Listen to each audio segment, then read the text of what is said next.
Downtown San Leandro is undergoing a makeover of sorts. It includes new developments and businesses, the opening of craft breweries, and the arrival of the Truth is Beauty statue from Burning Man. And, of course, the Ghirardelli Chocolate Factory, a long-standing part of San Leandro. The nonprofit organization San Leandro Improvement Association is working to facilitate a lot of these changes. For more on this plan, we are joined by the association's president, Gordon Galvan. Right? How did I say it right? Galvan. No, you said it right. Galvan, Galvan. It's Spanish, so it's V-A-N. V-I-N is Irish, but great. Now, that's fine. I know that whenever big changes happen, especially in San Leandro, it's kind of an older city. There's, yes, it is. People are going to complain. What complaints have you received about these changes? Are we going too fast here? Well, in your teaser, you mentioned Truth is Beauty, and it debuted at Burning Man in 2013, and it is a 55-foot tall statue of a nude woman, and it will be placed adjacent to our San Leandro downtown BART station at the technology campus. So I believe that San Leandro will embrace truth and beauty because it is beautiful and it is public art in a big way, and so when you come in on, actually it will transcend the BART track, so you'll be able to see truth and beauty. Truth is beauty. And I think it's a great addition to downtown San Leandro. It'll be synonymous with our downtown. I think, I'll have to tell you, Gordon, when this news came out, we put the question out to our viewers on Facebook and Twitter, and a lot of people said, yes, I love it, I'm for it, kind of bring San Leandro up to, kind of more modern times, maybe toward a younger crowd. A lot of people said, that does not fit in with downtown San Leandro. I see downtown San Leandro, I'm there all the time. Fountains, people pushing strollers, frozen yogurt shops. So a lot of people say this doesn't fit. Might it be too extreme for some? Well, thank you for coming to downtown San Leandro quite often. That's great. It is controversial. It is provocative art. And like I said, it's going to be placed in the next 60 days.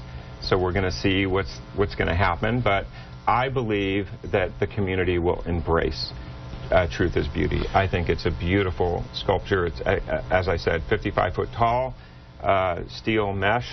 It's going to be lit at night, so you'll be able to see it at night.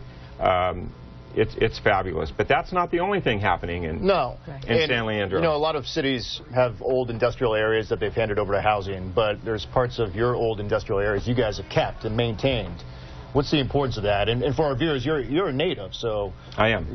So it's exciting for me to talk about San Leandro, particularly downtown San Leandro, where I grew up, and talking about the old industrial part of San Leandro. So San Leandro was known for manufacturing, particularly food. So Kellogg's had a plant. There was 4 Kellogg's manufacturing facilities throughout the United States. San Leandro was one of them.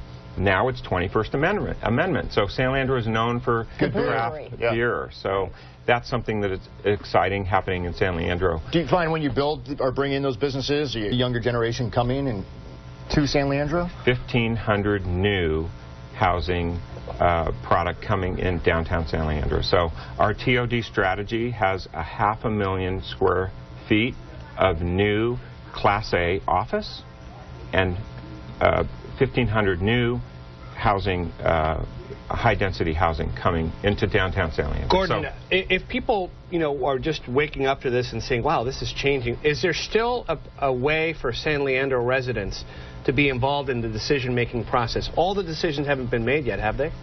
They haven't been made, but let me just say this, because San Leandro has positioned itself to realize to get the most out of this boom economy that we're in right now. If you go back to the last boom economy, which was the .com boom of the late 90s, early 2000s, there's one community, one city that benefited greatly. And because they were strategic, they had good planning, and they were forward-thinking, and that is Emeryville. So San Francisco, down the peninsula, all those cities benefited just because of the proximity to Silicon Valley, right? If you came to the East Bay, Emeryville was the one city that stood out. Their explosive growth happened during that time. Guess what? It came down, parts of Oakland benefited. It leapfrogged, that .com economy leapfrogged San Leandro because we were still a manufacturing-based economy. So it leapfrogged us, picked back up in Fremont, and then connected back to San Jose. We learned from that.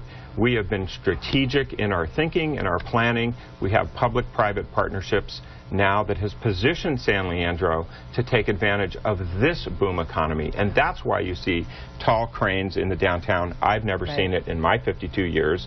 It's going to be there for the next 36 to 48 months. So is your biggest competition Oakland? I don't think we have. I don't think we have competition. Everyone has competition. Well, here's why we don't.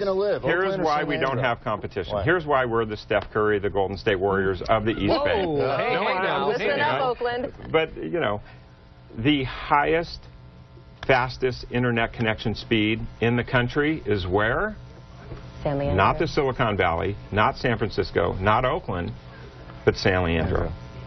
So we had the foresight, through a public-private partnership, Dr. Pat Kennedy, who is the founder and CEO of OSI Soft, which is an international-based company in the downtown, he created the fiber loop in San Leandro, and that provides internet speeds of 100 gigabytes per second, which is 2,000 times faster than the average internet speed in the country. So, real quick, before we have to let you go, your favorite old-school San Leandro place is? Ricky's Sports Bar. There you go. A place we know well. All right. An old Raider hangout. Okay, Gordon Galvan from the San Leandro Improvement Association. Nice Warriors reference. Yeah, nice. I like it. Nice. Thanks for having me. Of course. Coming up on Mornings